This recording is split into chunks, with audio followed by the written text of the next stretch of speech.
que qui bah voix mon va venir si Bobby ma l'homme bon à exagérer Zobina c'est-à-dire laisser maman Lombongo s'exhiber devant son Dieu. Yo mutozo tchaba commentaire oye ba te place frappe ko wuta. Elle s'exhibe pas pour na komi la kisa.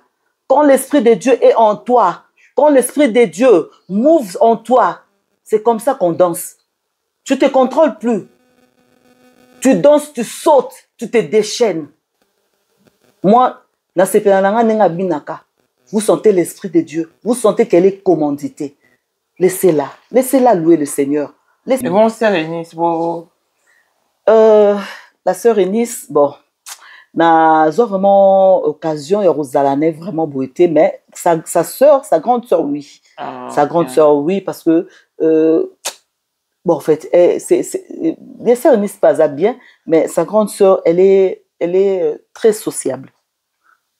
Collègue la sœur Eunice. Na évité, non, d'après ngate. Au baya qu'il sous tout expliquer sous bana moamba. Qu'est-ce que c'est l'autisme? Alors, batunyo surtout ba comme na connaissance wana to bito bo panza sango expliquer les gens. Ce n'est pas kindo ke obino bozomona. Au monde ça mona mususa au ken église bazo tchai ba bougie. Mamu ba histoire ba na autisme, et ça vraiment très affreux hein. Ngai na maman moko boye, moba na ebisi alobi. Maman, est-ce que nampia ko toza nango oyo toko kote kaba mwana na biso et pas batabo organité ba sombe la biso organe na mwana po aza inutile ba pesa biso mbongo. Wana papa mta proposer maman. Wow. Asina zu mwa batu ya o ateka ba organe wana to teka ba organe na mwana parce que wana au moins ça va nous servir. Oh oui maman. Et ça qui choque pour nous. C'était donc moi si elle n'en revenait pas et puis moi si on a kabone na mobali wa maman donc akimi abi oyo na kozata na zate akobo mata mwana butu na moyi ngana koluka kaka yo yaya shilolali wapi elombe ya bomoi nanga yo atana pasi ngana kotala sekulu swe esi kome mami kumba nanga shilo nanga mamuna ebisio malilo eza awa ngonyo se kase nga binza mazobisa nga ke boye boye a expliquer nga mission tant baba ni mission en Afrique du Sud mamu obiso to salela nzambe déjà ça baliza a bibiso to salela nzambe olati veste boye baye ba kacho veste wana bo salela nzambe bo koti na église boye bo chema bonza bazu yona bazu pasteur vis na ye na mabonza bakena bango. C'est-à-dire que biso tozan la grâce ya rosaila nzambe avec beaucoup d'amour et détermination. Faites très attention na basali nzambe. Voici Elon Musk, Eric Jenga, l'homme à 35 Ferrari. Bosangana boye beledi. Torondi marabino. Nkolo borotika kazi ya kita mata. Nkolobotika vie à son porteur, vie à diabo. Si l'élo, nous morons à 5 ans instabilité, 5 ans qu'il y a maintenant, ça va te. Mais Elon Musk, 30 ans de pouvoir, 30 ans de stabilité, 30 ans d'élévation, 30 ans de maintenance. Akotaka bar te, akotaka boîte te, babwakaka epe te, alingaka pe te, amonanaka pe te. L'homme invisible Elon Musk. Motema ya sombre kadadi maman de nini. Mokondi ya basi nyonso ya Johannesburg. Madame Jenga Elon Musk. Bah image auto la petite office. Là vous êtes bureau ya Elon Musk. Todo renouveler Kingakati. Bakalate. Bon mon na place Elon Musk à la Lora tike koti lora moto. Borozwa Kingakati. Allons et à l'art. Respect à l'initiateur du cours de grand, l'homme de maintenance et de stabilité. Montaleki Azate.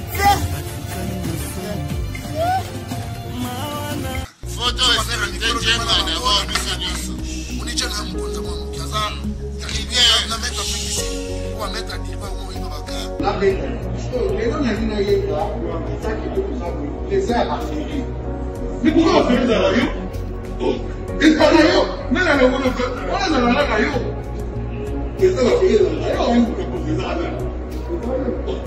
Il se passe à Bambongo, à Djobou, en tant que vice-président, il y a eu du monde déjà au dans le monde entier, les gens à Boussika. Bon, donc, comme nous sommes déjà PPL, nous avons commis par les secours, on dit que nous avons voix sur tout Congo, ou du partout qui est à Tindaki. Tout ça, na président la biso ba affaire le leza les 4 pour na 2025 yokangai malamu bijou la congolaise aeli bino ba formule sika mama ko benda lisusu mokila te basi lokola yo bakumbi zemi basimbi bana pe batatoli na yeko témoigner na ba produit à maman bijou na banoncé la fin de l'année 2023. Et je suis tombée enceinte. En tout cas, j'ai respecté comme elle me l'avait dit. Bonjour, ma bijou. Néla remixé, maman. Zamba Pambole, Et c'est ma tante qui est en RDC qui avait acheté des thés pour moi, des produits de Madame Bijou. Je vous dis, ça n'a même pas fait un mois. Je n'ai même pas fini le carton des thés, des produits qu'on avait achetés. Tellement que j'en avais marre, je désespérais. Regardez les résultats vous-même. Bongo na menu na biso, toza na bakisi ya kobota, ya ko traité po, ato koma ki posolo kola mongusu, yaka. Ma bijou nzamba pambulo ya ne opesa te. Ma futa na ye. Salika bana bana ya ko témoigner ma bijou, merci. Olingo koma na ba forme yaka olingi okondisa nzoto ya bomwasi kokolisa nzoto ya bapapa pe kokoma sima inene yaka na lombango toza na bakisi ya diabete kisi ya makila nyonso oyo koyekoluka tozoteka en gros et en détail bongo soki olingi osomba pe po banda ya yo business yaka benga kaka mama bijou na ba numéro oyo plus 1 207 51 80 632. Toli Soussou na plus 243 84 40 99 215. Koutaï na TikTok, Sketch BL MK, na Instagram, Bijou MK1, pe na Facebook, La Congolaise Bijou. Boya ba porte na biso, eza pour lele. Touro, toko raté le côté. Congolais partout oyo zali na monde entier offre oyo ezali spécial pour na yo parce que ozali mwana mboka mabele ya mboka batekelaka ngo bapaya te Congolais tala mabele oyo ezali komonana ezali plat à 3 minutes ya boulevard Lumumba route nationale numéro 1 awa na kati ya Maluku à quelques minutes ya péage ya Menkau oza mobimba na $750 ya pamba ozui 15 mètres sur 20 na yo y compris les documents administratifs na kati donc okozwa ba documents ya quartier okozwa ba documents ya commune okozwa tous les documents possibles oyo esengaka mutu azwa pona parcelle na ye pe oza na possibilité ya kosomba a crédit soki ozosomba plus ah oui tolobaki te tolobi bien y compris les documents opesi mongo na yo oza na droit ya terrain 15 mètres sur 20 ozali na droit ya ba document administratif nyonso tu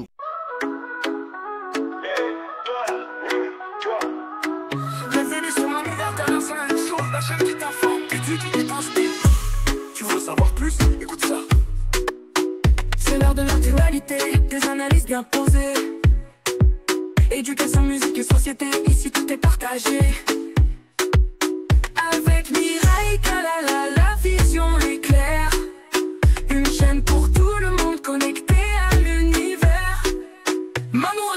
même show. C'est ta référence numéro 1. Abonne-toi, comment tu fais passer le mot. Ça vaut le coup. Tu veux voir te faire dans l'air? Eh bien, contacte-nous. Maman International. Bonjour et bienvenue dans ce nouveau numéro des Maman International TV Show, votre chaîne d'actualité, de l'information et de l'émotion. Voilà que l'émotion nous retient encore une fois de plus en Afrique du Sud, où nous avons l'immense joie de recevoir pour la deuxième fois une figure qui est à présenter sur la toile, mais pas au Congo, parce qu'on n'a jamais inaperçu. Tozana est en Afrique du Sud pour la deuxième fois. Elle a été ici très dernièrement, pour ne pas dire récemment, mais elle nous est encore revenue. En tout cas, c'est un plaisir. Et bon, mais ça n'a qu'à y bolande pe témoignage nae. Batum sous ba oublié. Alors bon, azali pas alors bon. Batum sous bon que ba. Alors boto le bonga. Ba mambu belé, mais au moins vous c'est pas dans témoignage nae parce que pendant fortifié qui et réconforter qui va famille belé. Et sur ce plateau, nous avons la chantre de l'Éternel, Mafuta Sika, Bobby, génération montante, faut me faire un bango, ouais. Maman Rose, bonjour. Bonjour l'international. Très belle, très bien habillée, très sexy. Oh, on a sexy girl, hein. En tout cas, maman, secret banini. Secret za obanga nzambe. Maman Rose, sois sérieux. Comment nzambe comme ça wendeni? Ah oui, comment ça? Yo so obanga nzambe siko na tongo nzambe la kiza peti kisi yo atio mafuta atio e sauter là ta boy maboko za libane pour attirer peu l'émission. Ah, puis c'est ce secret petit. Ah, maman internationale. Ozo fele partager peu ba ningo fele. Kasi on a zo biso ke eza maombi. Eza maombi oui. Eza pas maombi. Non obanga nzambe. Là vraiment je te dis vrai. Je te dis vrai. Donc nous me fait un nzambe tellement bon na camarade na bino li comme qui obanga nzambe ote obanga ki penza solo. Non non nga banga vraiment nzambe. Obanga banga nzambe oui. Na vraiment na banga nzambe au fait na ebité mais j'ai fait d'abord kobanga nzambe za likamba volonté mais aussi kosenga na nzambe na za na kubanga na banga kayo na za na crainte de l'Éternel et c'est impossible te maman. Quand tu demandes à Dieu, nous avons besoin. Mais est-ce que vous avez vu que bateau ba yaka liboso na nous ba pesa biso pe impressionné si ba obanga nzambe et avec le temps tu vas comprendre que vous obanga nzambe tem sous l'équipe on peut na vos centres. Jusqu'au obanga nzambe non. Et ça parce que vous êtes déjà marié, obanga nzambe non parce que vous avez déjà ba grand ovana ba leur bon ba maman chabani to obanga nzambe non ça par rapport à nini. Kobanga na nzambe eza par rapport ya relation personnelle ya ngala nzambe. Ah OK. Donc maman internationale. Donc biso toza bato yo to leki na makambo ebele. To leki na makambo ebele to ko comprendre à la fin que toi na posa vraiment ya ko banga nzambe pona ba makambo supo omoni makambo ya ba combat spirituel.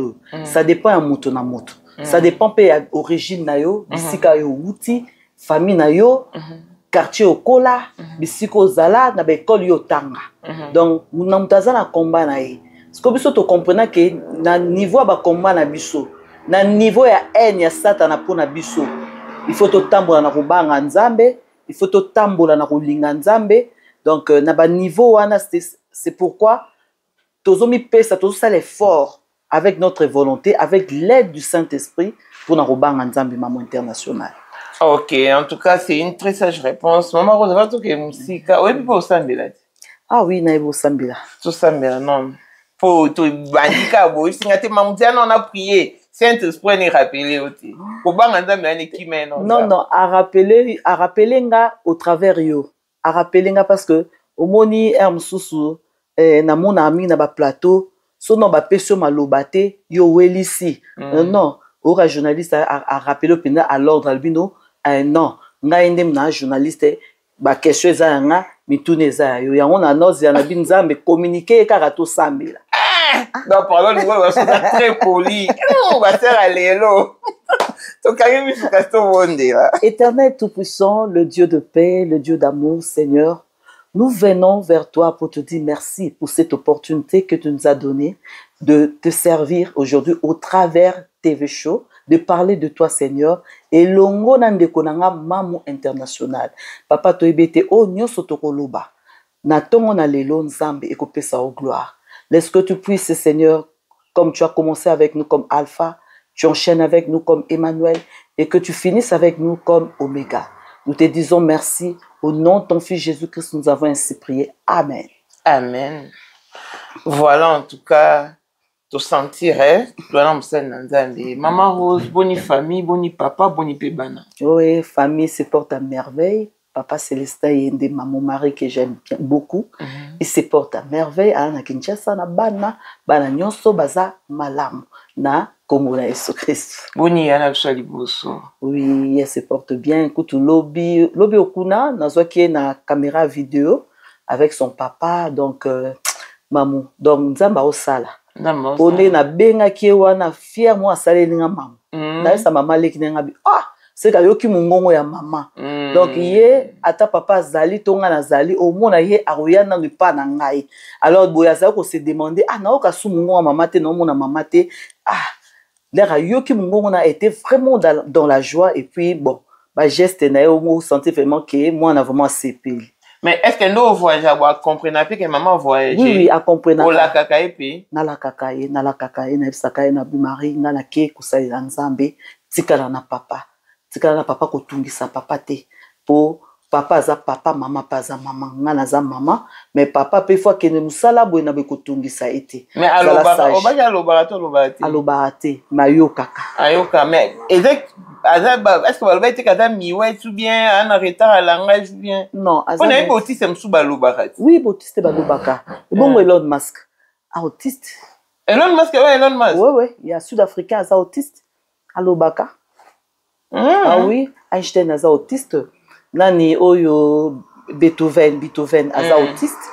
Autiste au fait ezali état mais baza bato baza mayele makas. Na babisika o ba comprena penza bango en tout cas franchement ba koma ba savant, ba koma bato ba créaka. Oui. Balora baba surdoué, voilà, baza hyper doué, baza ba surdoué, ce qui fait que ye aza surdoué. Yo skoza na senae. Moi bo se comprendre hein. Exact. Et ça la moi bulle mobo. C'est que yo Laurent Moussa Nzambe. Est-ce que deux fois pour vendre vraiment au bêtis de bakwata na monter mato au like ça bisoté to au like ça papa te mais pourquoi fallait les kamaboué les kaka nanga? Ah oui toza batouin l'homme est faible. Donc na betara un mot libaku mais nzamba fortifier nka pour na benga ke papa raison. Pour na ebi que il a raison na ba plan nyonso. Msusu nzela wana nde ya ponaki pour a komisanga mosali na ye. Bon on ne sait jamais bon. Muna mutaza na ba combat na ye, mutaza ba réalité na ya vie na ye. Mais moi nazaka ne sengo mingi na yebisaka nzambe vraiment merci. Na ndenge na nzela mwana oyo ndenge na yebi nzambe parce que pour na lobi bongo international. Na lobi bongo parce que bana wana bazana tout koloba awa ngana yo avant émission.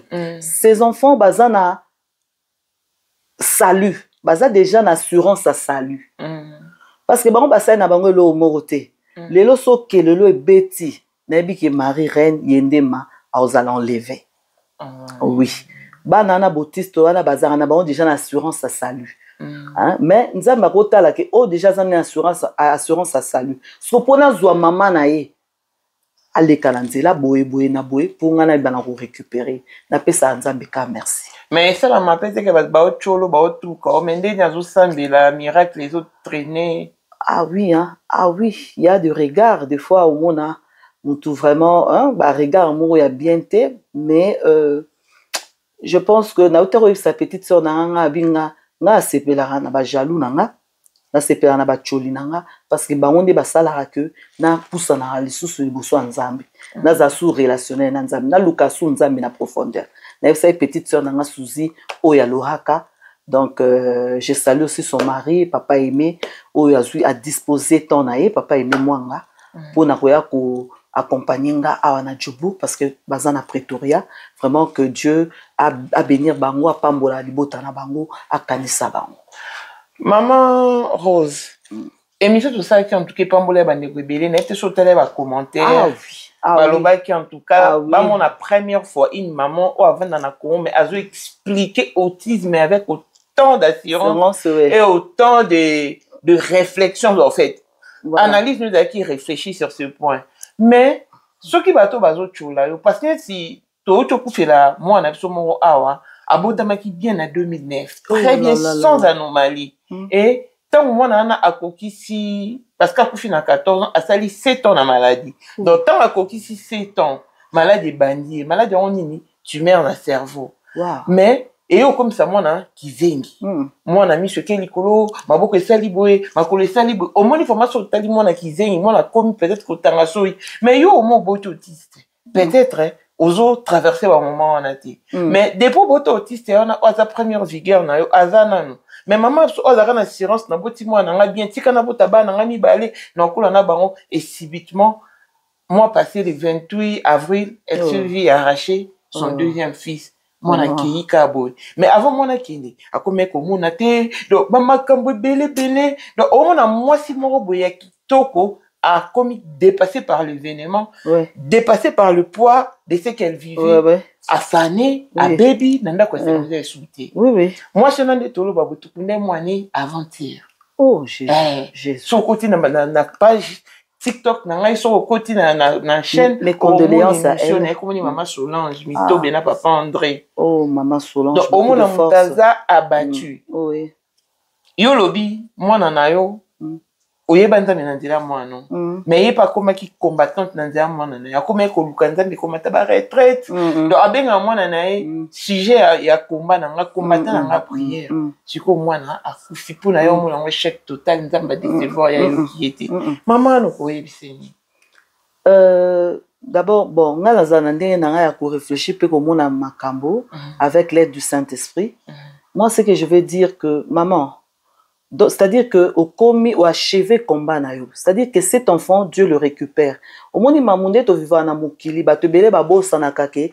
il y a une vie après la mort c'est-à-dire que biso to ya a toza le quoi ba pèlerin vraiment kana biso vraiment eza penza kuna na likolo eza vraiment lola vraiment kana biso eza lola c'est-à-dire que cet enfant est rentré au père yom to tikali awa il faut que au tirer enseignement moko pourquoi Dieu a permis cela le binazaki na pasteur moko na pasteur a expliqué nga makamnyo so à vivre a expliqué nga pour problème na e to solo li na e mais je lui ai dit est-ce que tu es rentré dans la profondeur pour demander à Dieu pourquoi makamwana nyonso ekomelinga c'est-à-dire que maman eza loko la rédaction c'est-à-dire que au bandina nous na introduction au développement au comme ce qu'on a conclusion ce que maman il faut comme ce qu'on a conclusion pour savoir pourquoi je suis passé par là questionner Dieu et naibi ke nzamba kozanga te ko répondre et puis naza sûr ka ko bénir nzambe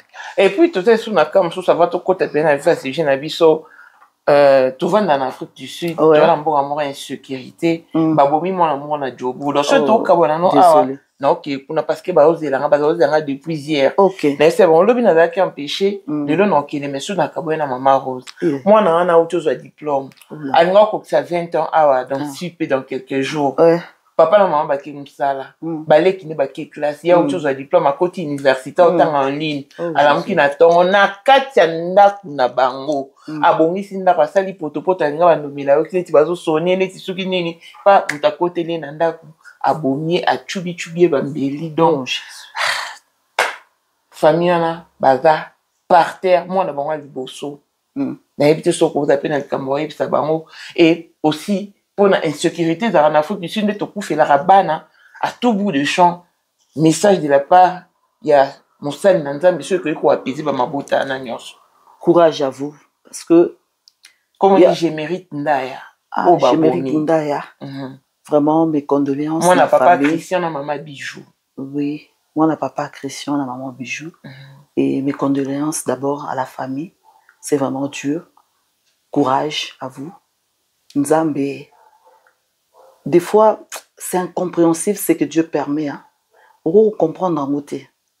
Mais la phase où bazali, ce que je peux leur dire, c'est seulement de ne pas abandonner, d'avoir copé sa souka Nzambe confiance, parce que lui, il connaît tout, c'est le maître des circonstances et des temps. Pour évaluer maman Rose, na bima qui n'a coûté un liwa ba boni na accident. Mais liwa na katianda kwa papa na maman. C'est un homme, moi, si bon, quelle atrocité. Vraiment, dans ce monde, vraiment, il y a des réalités un peu bizarre. Ma musu se cause en spirituel, ma comme se cause en ango moi ma kambo ezali ba tiraillement bien ba compte compte à rendre surtout royer baté mamu na lobi eza bongo te mais biso to royer baté makambo eza ebele baspe ya mokili baspe ya makambo ezaka ebele mutu biso akomona kaka ah mamu aza bien beau te lo ni rosala pena pona lilisaka mamu asali ba plan na ye ti a exécuter ba plan na ye toye baté donc liwa ya moto po moto akoma tina niveau ko kufa eza na baspe ebele ba jalousie makambo ebele au fait donc ba vengeance moko boye makambo ebele mamu moyen kutuna ye bango exactement courage à la famille accrochez-vous c'est mon Seigneur nzamba nzamba justice hein? Il est lent à la colère il est riche en bonté c'est-à-dire que muto avengeanka lokola nzambe azate amen ndengo présenter likambo wana na azomona eza hasard quoi muto avani na kati ya ndako c'est-à-dire que c'est quelque chose prémédité eza te que eza na kati eza na balabala et yeli mutu subitement boye eza neti que nazaki neti na supermarché moko boye miyibi baye balibayi ba fusillade de salami tout ça beaucoup de choses inexplicables et yakana ezaka plan c'est-à-dire plan ba zupe accès au kota petit na ndako ba exécuter pe plan na bango ba bimi. Pour moi, ces gens-là, peut-être connaissaient la famille. Que les parents ne sont pas là, ou bien que les parents, les parenté, tout ça. Donc, ce sont des choses un peu donc, subtiles. Donc, tout ce qui est dans le Kanzambe. Tout ce qui est dans le Kanzambe. Mais, Maman Rose, est-ce qu'on pense à rater pour un peu pionnière, il y a autisme. Au Sata, ONG, Tonini, pour nous recadrer, pour éradiquer ou pense à rater? Oui, international na pensa nango parce que na 2018 déjà na saki concert à Mnene avec près de 18 musiciens au bayaki pour na ko beta na lutte face à l'autisme. C'est là que j'ai rassemblé les gens. On peut benga ba famille ba bien bayaki belé, c'est-à-dire ça qui n'a pas le beach na ville. Alors musiciens bayaki on a parlé de l'autisme, congotisme yaki et maman Nadine Waters oyaza une école ya ban autisme na Congo, les amis de Daniel, et mon pazan na mwana moko pe aza autiste ayaki a expliquer ki bat autisme eza ki ndokite eza bokani na expliquer na émission. Alors et concert et betamaki et mbongo wana nyonso o bat bayaki o batiaki pona ko souscrire to pesa ki yango ba maman o bazana ban autisme pona ko foot ko soma ne fusque kisi oui donc tout la prise en charge prise en charge exacte alors ezaki likanisi nzambe a matière ngamba motema et c'était vraiment une réussite totale wana président Patrice Aza président ya AMCC ayaki na mwasi na pour la première fois na mona pinza président yemo kwa se déplacer na mwasi na puis na délégation na c'était un concert vraiment waouh et nzambe a mis monisaki. Et après ce concert-là, j'ai été encore invitée na Tchangu. Maman Rose, tozan na ba problème wana na Tchangu makasi. De fois que mona papa bengani maman. Abina lingyo li soute parce que obotelinga mwana moko kizengi. Alors, ba comprendre kate. De fois ba o baza ko futela ba maman lupangu. Bazo linga ko supporter banana mama pangu na bango te. De fois au mona ka ninga na za suzi boy.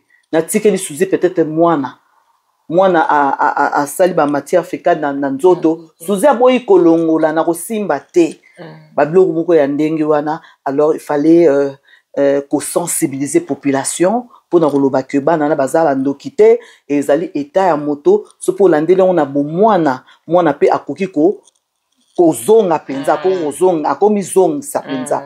Alors c'était vraiment aussi concert et on a réuni plus de 16 musiciens à Tchangu. Et ça qui concert m'ont bien expliqué, bah tu belé ah ils attendaient boy. Et puis maman Nadine Waters c'est sous alanda kinga li sous pour na ko expliquer sous bateau qu'est-ce que c'est l'autisme. Et na longwe wana na 15 sous na fikini na beti sous concert avec près de 12 musiciens au bayaki sous tout expliquer sous bana moamba. Qu'est-ce que c'est l'autisme? alors surtout comme na connaissance wana to bito bo panza sango expliquer les gens ce n'est pas kindoki obino bozomona au monde mona mususa au ken église bazo chai ba bougie mamu ba histoire ba na autisme et ça vraiment très affreux hein ngai na maman moko boye mobali na ebisi alobi maman est-ce que na mpia ko toza nango oyo toko koteka ba mwana na biso et pas bata ba organité ba sombela biso ba organe na mwana po aza inutile ba pesa biso mbongo wana papa mta proposer maman wow asina zui mwa batu ya o ateka ba organe wana to teka ba organe na mwana parce que mwana au moins ça va nous servir oh oui maman et ça qui choque pour la c'était donc moi si elle n'en revenait pas et puis moi si wana kabwana na mobali wa mamoko donc akimi abi oyo na koza ata na zate akobomata mwana alors là to beti concert je lui na bengié j'éteins le nom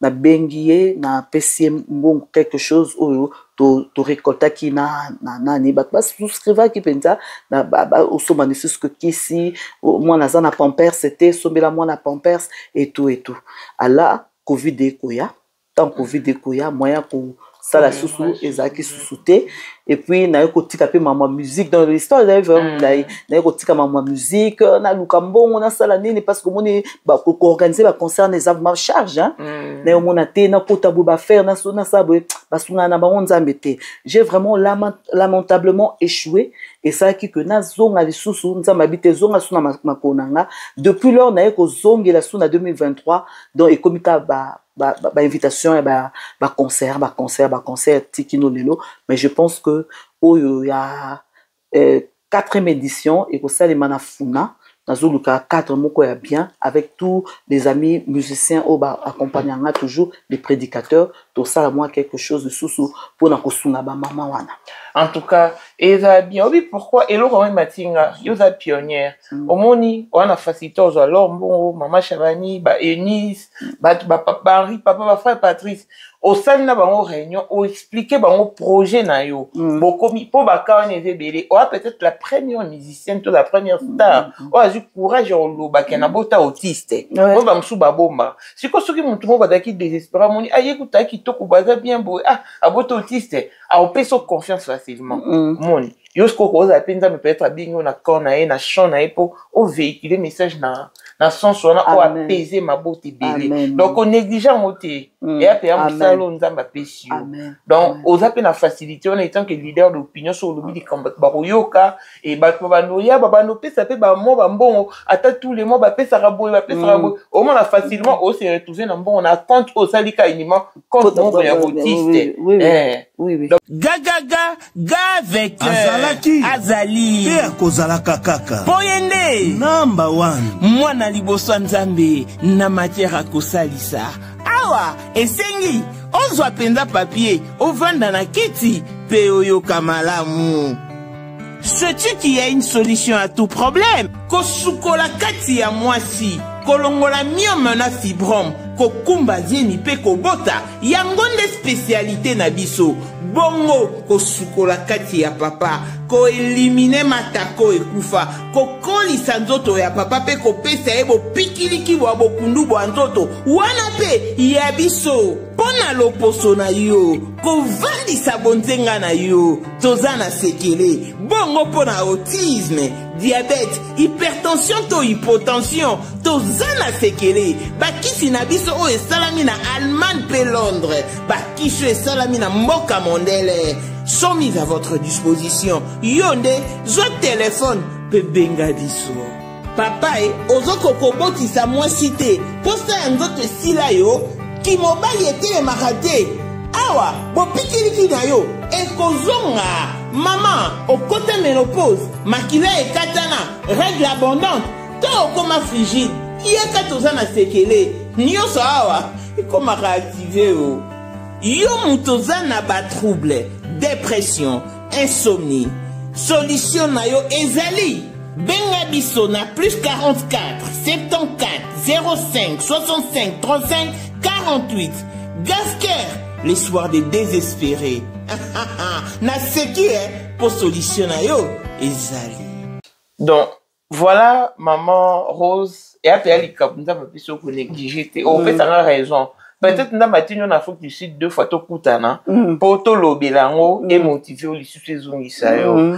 Maman Rose, tu as mis le rôle là, on s'appelle Nanzambi. Chantre de l'éternel. Concurrente à l'homme. Mais on peut y avoir quoi. Amen. Gloire à Dieu. Gloire à Dieu. T'es na tout ni soye ba koza kitoko. C'est-à-dire, mais nazota la miroir, il faut na yeba. Na ko wanga na te na mwana nzambe, mais je sais que Maman Rose. Hein? Na tout ma mwana nzambe te. Na tout ni yeba koza kitoko, beauté, la prestance, belle femme. Webi quoi kitoko. Na yebi. Na yebi ba na yebi faut que ba zizani poni. Te na ajouter le moko.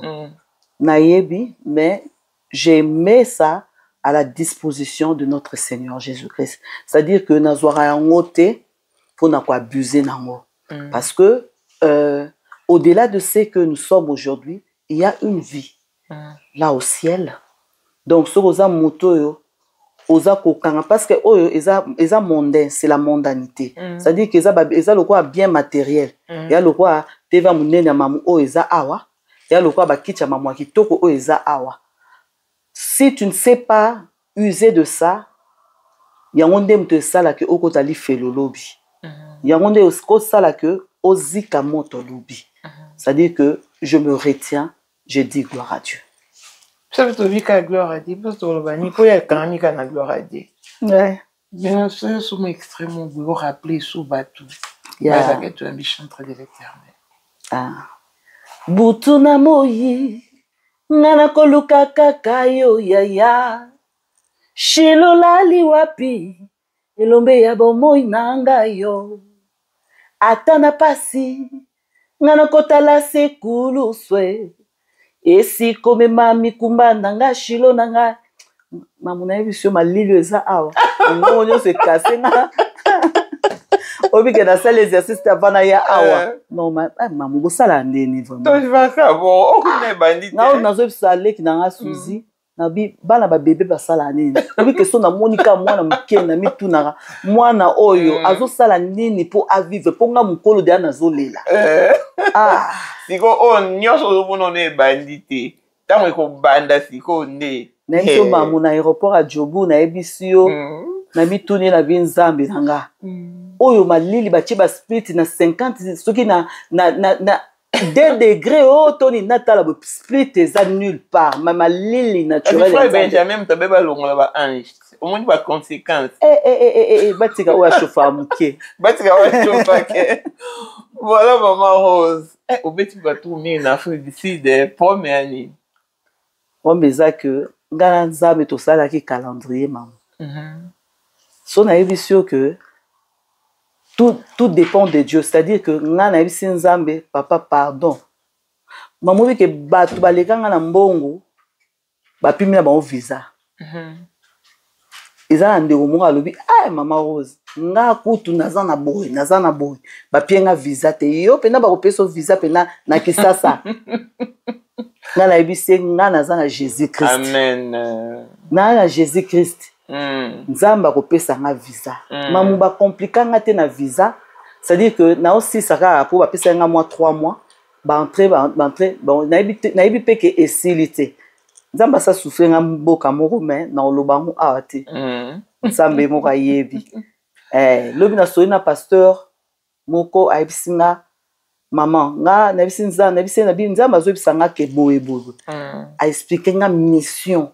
Tant babali mission en Afrique du Sud mamu obibiso to salela nzambe déjà ça baliza abibiso to salela nzambe olati veste boy ba kacho veste wana bo salela nzambe bo koti na église boy bo che mabonza bazui yo na bazui pasteur vice na ye na mabonza bakena bango c'est-à-dire que biso toza na grâce ya kosalela nzambe avec beaucoup d'amour et détermination ya turo na ye kosala kaka clip. Mais je dis toujours que pour na oyo nzamba salelinga ne fils que c'est moi pesinga na motema na maman Rose na préféré na za fatigué même na champ de bataille pour na salela nzambe mais na salela ka nzambe maman Rose bandi ko be ya basi banda po ya Afrique du Sud kanduzo ya boy Surtout tout ni bon Vanessa subando la rosa msala nzambe. Mais au moins on attend besoin ou mettez au libala ni koufi.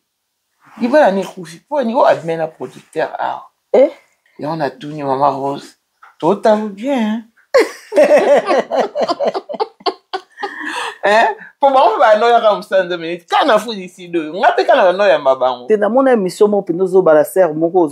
Yo vraiment hein? Dans mon émission. Mon émission on a libala ne pende kufa bimana producteur na moko on a tourné. On a comme ça nzambe telo musu. Pour yo musa nzambe. Pourquoi faut ngenga makasi be kolika nga journée ta bino mo bat bola. Bon mon est normal. Maman. Après ah OK ouais. Oh, na kiba que zo ba prise na ya clip international. Je te dis, nga maman Rose. Nga maman Rose yendema. Nazana mubali moko ya chantre lokolanga. Na kenda otala bango. Aibisi mwasi na ye. Alobi ngai. So ba lobi mbondo yango. Na mela yango pona maman Rose. Na ko mela pona réputation ya mwa so. Poto yoka maman Rose te ki abimi na oyo, akendaki na oyo, asalaki boy, azongaki boy. Mamu boko tika la koyoka te. Toyoka te parce que eza na batu ne babengi bango na mama nzambe. Mutu mususu aya ko salela nzambe, ye mo ayebi pourquoi ya ko salela nzambe. Mususu aya ki na végétarien. Mususu aya ki na po na succès. Mususu aya ki na po ba mona ye a exhiber. Mais mamu yo yebi nde nazo expliquer yo nga na ye na kanini na ye na kanini monde beti brisé katinge booking salinga nyonso ko sala à moins que tout na nga zo fonctionner bien te le monde moi j'étais dans le monde mais monde de façon et salanga c'est-à-dire que bazui ozana moi autisme obimate au salaire lo te wana baninga te ozana mutu te. Je n'avais que Dieu et ma mère. Bandi ronyo so panza na masuzi na Afrique du Sud, msu koto na Canada, msu kuna netkala ka ngamoko camaradité. Ngaka na mona na souffrir. Wana ba okima o baba eh. Oui, ba okima. Oui, ba msu bazo kanisa que autisme est contagieux. Nazaki ngamoko. Mamunzambe o sanyolo vous avez pena mbali na. Oui, nazaki pena donc c'est dire que j'étais aussi avec bomoni na ol banga mona sens que papa Célestin azoke musala. Aotika nga banda tongo azongi nae na les après-midi faire ba 20h et quelques kuna ngani na otika na mwana mingi. Deux fois maman lupangu hein c'est dire que moi nazo déranger na butu azo ganga azo maman lupangu pas au téléphone na bengi oui ça mwana na se calmer pour nga lobi na oke na musala. Siko mamuyebisanga mwana oya autiste azo ganga okukanga ye munoko okusala ye nini okubeta ye to kusala nini. Moi j'étais mamuna zaola na kiti boy na otala boy taba na autisme akobetola ta 4 jours la lata akangata misuti. Wow. Wana siko ay msusu ozwi liboko no o mamu okanya osinga ozwi likolo na ye okangi singa bovandi boy ela des jours et des jours. Wana siko pe zemi pe. Wana zemi pe. Siko zolala te. Mwana siko o liboko oyo na kange boye. Siko soko nimi muke. Soki esprit soki na minute wana abambio mbata. Ola muki. Mamu tala. Omoni nga satan linga nenga te. Po makambo ya salanga. Nako honorer te. Vraiment, tu n'as pas droit à l'erreur. Je n'ai pas droit à l'erreur parce que nga linga ngate nga soka na salika pas moro boy façon qu'on récupérer nga pe makambo au salanga. Non, moi je sais qu'il m'aime pas. Non, nako honorer ne loroté. Ça dit que bato batika ba couloir na bango polele au diable ya ko sala la bango ils ont dans volonté. Il y a une volonté et puis éducation. Maman ngai, maman biso sali plus de 47 ans de mariage na papa na biso. Papa moi si moko, maman mobali moko. Papa bota pembeni te. Neka bota biso. Ça dit que l'exemple ndeti ya mabe wana na kozwa wapi.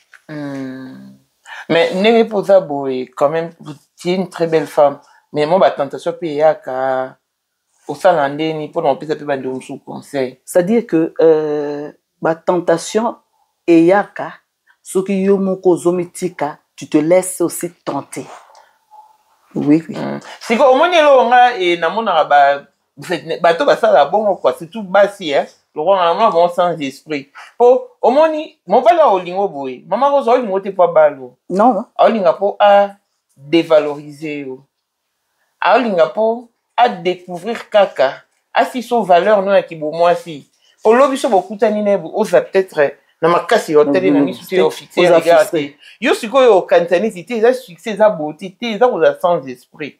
Au moins siko to éviter ba mesure nini besoin to ba précaution to ba précaution to ba disposition ni besoin pour na roter après bateau bazo yati neti ba jeune fille neti ba neti ba yewana bo sala ni pour na so que ceux de juste bali dinda mawana nto romona ta producteur ya monsieur de autant azan la place OK nous ta linkara sala no si so valeur allons lo bonzambi possible.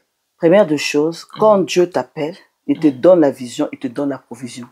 Si tu n'as pas encore eu la provision de ce que tu as planifié, par exemple, avec ton Dieu, ça dit que ce n'est pas encore le temps de Dieu. Ce que tu as forcé, n'est pas ce que tu as fait.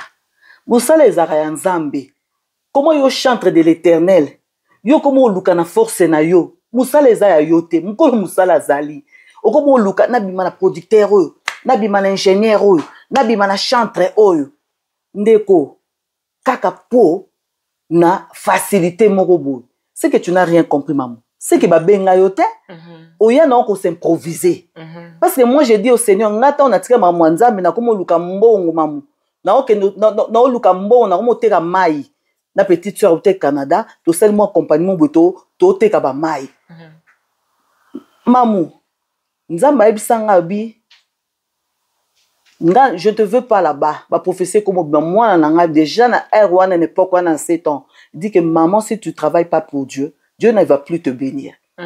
Nathalie, Nassali, Moussala, na Lembi. Le jour-là, j'ai dit, Seigneur, pourquoi ça? Le Seigneur me dit que là où tu m'as laissé, c'est là où tu vas me trouver. C'est-à-dire que moi, je ne te suis pas, mais toi, tu dois me suivre. C'est-à-dire que tant que yo monique provision zana nute zonga na makolo muto ya bengi yo maman. Si ce n'est pas ezan na nuta wana te, zana patience. Ya cause la temps maman ezali kamo éducation pe, toko c'est la pe ba démon mingi. Nous quand on était encore jeunes, très jeunes, banamike, notre maman nous disait ano banabi swabi, moi ça zala loko sauter. Moi ça zara bilula lulate. Moi ça zara une femme facilité. Naza déjà et c'est kotangai. Pour les gens na ba religion na biso to comment confondre éducation na milimo mabe. Quand tu as été bien éduqué en tant qu'une femme, jamais au comme moi c'est insensé. Jamais au comme insensé. Parce que dès les bas âges, on t'a montré le bonne voie. Au moni yo moko pe, biso papa so ke no tanga na pota ke sa thèse à doctorat. Papa tiki biso na maman. Maman na biso wana, on l'a vu comment elle était jeune. Mais on a vu comment elle a marché pendant 7 ans. Yé moko mwasi, azote kamikate, azote kabati, na coin pour aller sabiso. Elle est encore très jeune. Tout le monde a ça abouzo bate. C'est comme maman, ba réflexion mususu bat bazara na ngwana, bazwa on a ba famille na maman. Je te jure. Mingi ezab exemple amoni yango pa tata mosi na bango, amoni yango pa maman na emoko, amoni yango pa papa na emoko. Nous on n'a pas vécu ça, nous c'est la chrétienté. Maman biso la kisabiso. Donc émission mon na ça qui on a et pas Tosha TV. Il m'a posé cette question. Pour nani maman Rose na ka oyo zui ya makasi. Tu n'as pas aucun dila banganga te. Je lui ai donné la même réponse. Depuis que je suis née, on m'a montré Jésus-Christ.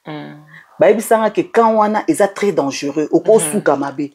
Ata mutaye ko proposer. Est-ce que atuninga est-ce que muta proposa otenga basi ba proposanga boke na mwana na mboka, boke ne ko sala boy. Moi je leur ai dit, si Dieu, mon Dieu est incapable de guérir ma fille tel que moi je le vois, c'est que ba obatikali ne pourront rien faire. Amen. Ne pourront rien faire parce que bango baza ba créature. Ce sont pas des créateurs. Exactement. Pour moi, si Dieu est incapable, c'est-à-dire que banganga wana ba tout là, ils sont vraiment incapables. Ils sont incapables. Nga déjà naza nango ancré na mutu na ngai. Alors cette éducation là que j'ai eue, l'éducation chrétienne, c'est pourquoi j'ai dit aux mamans que ça la TikTok eza mabete. Aucune église que ça la jeûne et prière kozwa ba oh na koti na département ba maman banane eza mabete. Mais l'éducation des enfants, il faut pas jouer avec. Éducation ya bana yo maman aux 8 ans ya côté ya bana dès les bas âges. Kopé sa bana leçon morale yo moko pe foza exemplaire.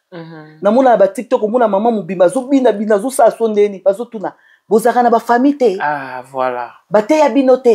Ba bazo tuna ba commentaire. Et c'est vrai. Comment yo bimi na famille oyo bato baza éduqué. Oko suka na niveau ya TikTok nzoto nyonso libana ozobina. Ça dit que tu n'as pas été éduqué. Hein? Faut ya nini? Faut ya makambo belé, faut ya ba église oyo, faut ya conjoncture na mboka, maman alamuki na tongo, bo sakati akay. Bana bazozwa toute forme d'éducation. Ya balabala, l'école kuna ba kekuta ba camarades mabe. Et tu vois, notre société est comme mélangée, on ne sait pas quoi. Toi aussi, moi j'éduque mes enfants à la maison, maman internationale, bah qu'écoute na bana modèle wana. Influence pe et coco sala. Mais quand les enfants me reviennent à la maison, nazo insister l'éducation na bango avec la prière, ça marche. Ça marche. Donc c'est ça. Voilà en tout cas beaucoup qui maman Rose. Hein. Non seulement elle est une chanteuse, mais c'est aussi une prédicatrice. Azoté, hein. Donc, c'est vraiment une enseignante au fait. Vous ça la rappelle, vous avez chaque concert, vous sensibilisez pour jeunesse, féminine et masculine. Et Isabelle, maman, vous avez tapé sur une ce matin. Non, international, n'a tenté, mais n'a bien qui y a Dorcas. Ya Dorcas Manyanga. Ok. Na sola na ya Dorcas, na bisake na laka ke na bi pour na benga ke eni hein. Nga na za mwana liboso, ye pas za mwana liboso. En fait, c'est elle vraiment la manager et tout. Na bisake ya Dorcas na koya matanga. Na koya kotala bango parce que je pense que bakundaki déjà. Oui, bakundaka déjà avant la zonga kin. Oui, na benga ki na bi ya l'aîné na roya. Bazaki na ba frère DJ na frère Jires Mafuta frère DJ chrétien ba benga ki ensemble. Je leur ai dit que tout ça la programme mais le kuta ma bebana na zongaki international na kuta na ba programme ma maman nana lukezo. Je salue tous les femmes ya monde entier na kuta ki programme ya bandeko ba ute Cameroun Centrafrique. Alors Nzambe et il a plu à Dieu bachangai ambassadrice. Il y a des femmes na Kinshasa. On a représenté maman Nana Lukezo na Kinshasa. Oui, ça s'est bien passé Zaki par vote et on a gagné qui. Alors oui. Alors c'est votre ma fan PBL pour vote on gagné. Wow. Oui, on a gagné. Alors il fallait s'occuper de la délégation ana. Bazonga par beach par aéroport et tout. Then à Silisi Yango j'ai eu quelques invitations, il y a un concert, et puis quand on a Silisi Yango, on a déménagé qui international. Oui, on a déménagé qui, je me bien qu'on déménager, quand on a besoin ça, ça m'a pris beaucoup de temps, et puis on a besoin courir derrière temps parce qu'il fallait exacter que les lots qui ban na lobby na kei, fallait faire même une semaine le temps d'organiser la maison. Et puis Naya Moussa Nzambe, c'est ce qui fait que Nake Otala non l'aîné pardon na Rouya. L'aîné pardon na koya ya doka na roya na roya tala bino. Et bon sœur Eunice bon la sœur Eunice bon na vraiment occasion ya Rosalane vraiment beauté mais sa sœur sa grande sœur oui. Sa grande sœur oui parce que bon en fait les sœurs Eunice pas bien mais sa grande sœur elle est très sociable. Na évité non d'après ngate je préfère na éviter mais je na mon apena ya dorka non azapena ya donc azana motema ka eloko ya biso bene donc motema munene ya bolingo ya ko se battre na pona bandeko non c'est aza soit béni ya dorka soit béni mais ngai na nga sereni soit béni Moussa Nzabendeni na kinda collaboration avec ministère Moussou collaboration ezaki toro makasi j'ai béni le Seigneur lobi kout na raté invitation moko de frère Artilo Sambo que Dieu te bénisse na bi que les cas vraiment du wa kuna avec l'Éternel nga naza en Afrique du Sud, je te salue. Donc le narata qui concert na ye, c'était avec Sœur Eunice, na maman Jeanne Utaba, na bande Umsusu. Donc le nazali na concert mais nazali na Afrique du Sud et puis na s'excusaki. Et nazaki na invitation Umsusu ya Peter Katamba. Un jeune, c'est vraiment un très jeune qui m'a invité. Bon, jour on a peine à déménager, qui m'a kendaki tellement qu'il était content. Je te salue vraiment d'avoir pensé à ta maman, Nzambe a pambola yo Peter et à Fungola Banzila na yo. Et bon, beaucoup de collaborations. Jérémy P. Donc, Kalate Nazoya, parce que vous demandez, maman, est-ce que Koya, tout ça, Nakoya pour un concert, on a dans juillet, na Kinshasa. Et bandeko belé, je suis très contente parce que Zabana peut-être na yebi bango boyete mais ba sepeli na mtema na bango nzamba toucher bango ba benga ngai ba inviter ngai. Que Dieu vous bénisse, je suis très reconnaissante. Et puis tant besoin d'inviter binana initio, il faut qu'il y ait vraiment des tout cœur parce que et ça t'est que le quoi il y a des gens qui disent le comme il a grand tout comme matériel au moins mon pam. Non parce que ton succès payé à oye baraté au moins tout ça comme regretter à bengi ça ngata razara non assez na boya au PC perche mon mabe. Oui. Tant besoin d'inviter bon faut qu'il ndaka moi présence dans la cas qui est réconforté bon mon appel qui était tout ça peut considérer. Et là, oui, moi j'ai vraiment c'est-à-dire que si vraiment j'ai la possibilité de faire ce que tu me demandes de faire, Seigneur, je le ferai. Parce que déjà, on est belé à musicien wana. À mon on a bosola boité car Facebook de fois YouTube car to à mon musala o sala à sepeli abeng sa maman tout ça n'a qu'au négligé parce que devant Dieu en tout cas c'est qu'il n'a raté penda rendez-vous na ngai donc na ya kawana na pesa bango akasi na bonde la rapport na bango na encourage à bango vraiment que Dieu vous bénisse. Voilà maman Rose comme nous sommes vraiment à chuter mais au lieu qui en Afrique du Sud pour nous faire un clip tout pourriez baba ça clip mon il y a mon seul abri mon seul abri na mis en français maman. Mais moi je ne peux pas non en tout cas Kalate aussi là avec Tosha Tosha nenga zotala nga la boira eka Tosha avec Tosha TV après Bechel Tosha TV Dembo et les Zimbabwéens Django c'est-à-dire que non bato ça musala c'est-à-dire que tant yozo chambongo na opona musala rend na yozo sila na musala c'est-à-dire des biso to za musu habitude musu mabe na Congo tu demandes plus pour na musala moro boye dérisoire mais donc soko pesi 500 rand par exemple ces 500 rand là tu vois obi bazwinga ba prise na tongi bango pa ma suzi na lobi ata kutso na pesa bino mbongo ngo il faut ba prise ebele boy hein donc je vous dis façon bango yango esali que na zonga même parce que l'autre fois bazwa ki ngai ba prise mais pour na compléter clip nze moko mais façon ka ba travailler qui je me suis dit non. Yango moni msezo sala ekar na biso na bandeko bazali ba maman ba ya Deborah Lukal vitesse wana na sérieux ba bazo tia pour na musala ça dit que mutu so ayibiso ke pesa ngai $1 international $1 na yo wana tu sens vraiment que mutu a sué pour nango a sali musala vraiment pour na $1 wana donc satisfait très nazo sanza me pas mola na me mata dembo na dembo place ni na kuna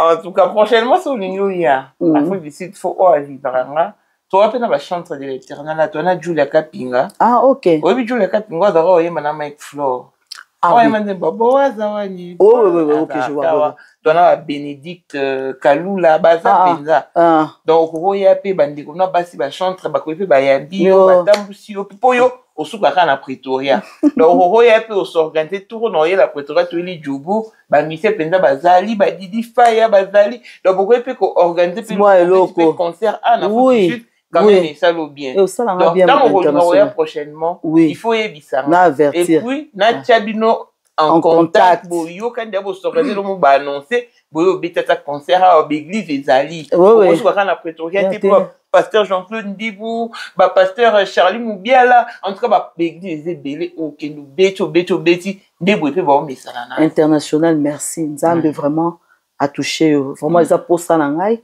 bien que tout okuna na yaki na invitation na Cape Town mais nazo linga susu que donc na sala musala hein awa vraiment na kutana bandeko nanga parce que bino awa d'abord adresse c'est d'abord compliqué ni so batio en contact na mututé donc mutuana tika laisse tomber c'est parce que yo servant de Dieu il faut y la bandeko no ba serviteur de Dieu au fait yo maman Suzy vous taille mati ala te longa ba ta peli pour na tika na bo ba sela on yo yo so ozoya et puis bandeko no ba serviteur ya rande na image wana omoni ndebo bandoza na bango botamboli bobeti ba concert bobeti na l'église jobu pe ba sentir déjà maman Rose on peut mususu oyo epe na orchestre na yo bobeti pe na ki ezala rande amen po bana na ba nyonga mama yoga rokeli bongo biso ngabi ya wana nzamba tie déjà na programme biso ele otosala ezaka kobondela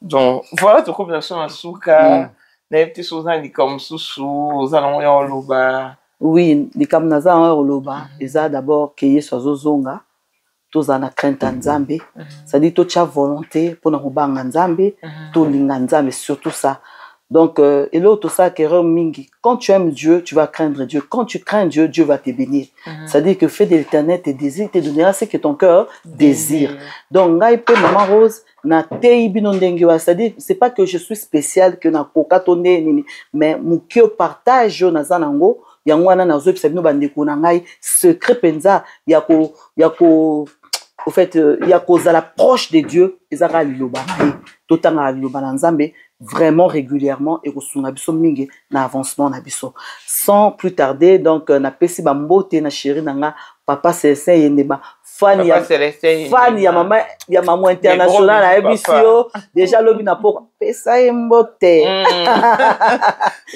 donc bana nanga nyonso tout bana nyonso orchestre bandeko nanga ba chantre ba te femme ba les étoiles en tout cas bino nyonso tout je vous aime beaucoup bandeko nanga AMCC nzambe apambola bino et DJ Chrétien Moena lo AMCC awa ezate donc yo ndenge oza wana na pesi yo pe mbote na pesi bandeko nyonso tout o balingaka maman Rose o basoutenaka maman Rose na losambo na bango o batalaka na te babi nzambe sala quelque chose pour la maman Rose ba o nyonso tout ba priera pour na Marie Reine nzambe kitisa pa motema maman Rose guérit sa fille donc nzambe na pesi bino penza ba merci pe ba bonjour ebele na pesi lisusu semeki na ngai papa Aimé Mwanga bambote ebele mama Suzy Loaka Mwanga bambote ebele bana bango Blessing Fef Joël le soldat na yebisi bino mwana la suka na pesi ba bonjour ebele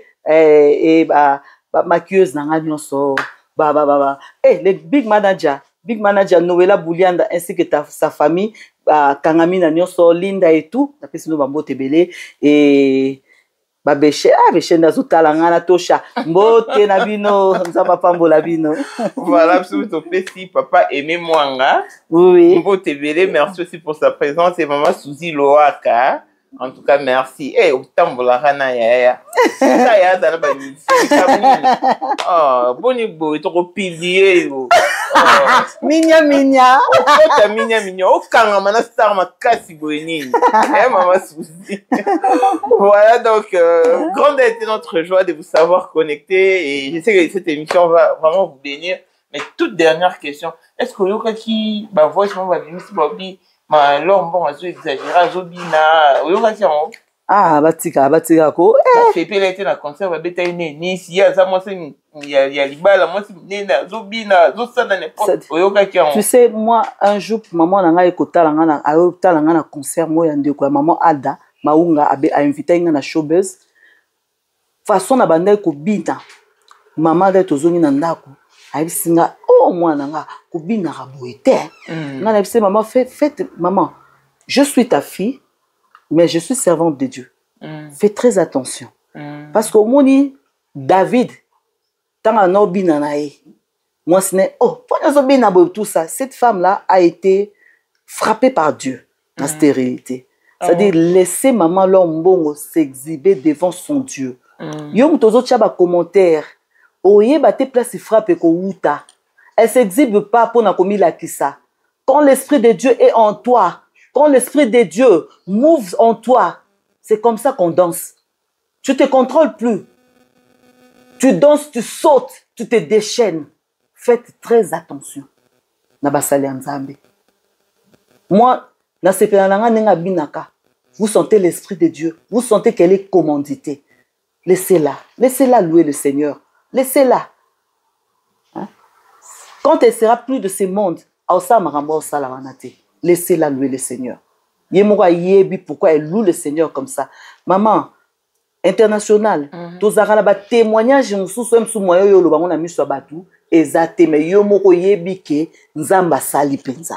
et quand tu es devant le Seigneur, tu te contrôles plus au fait.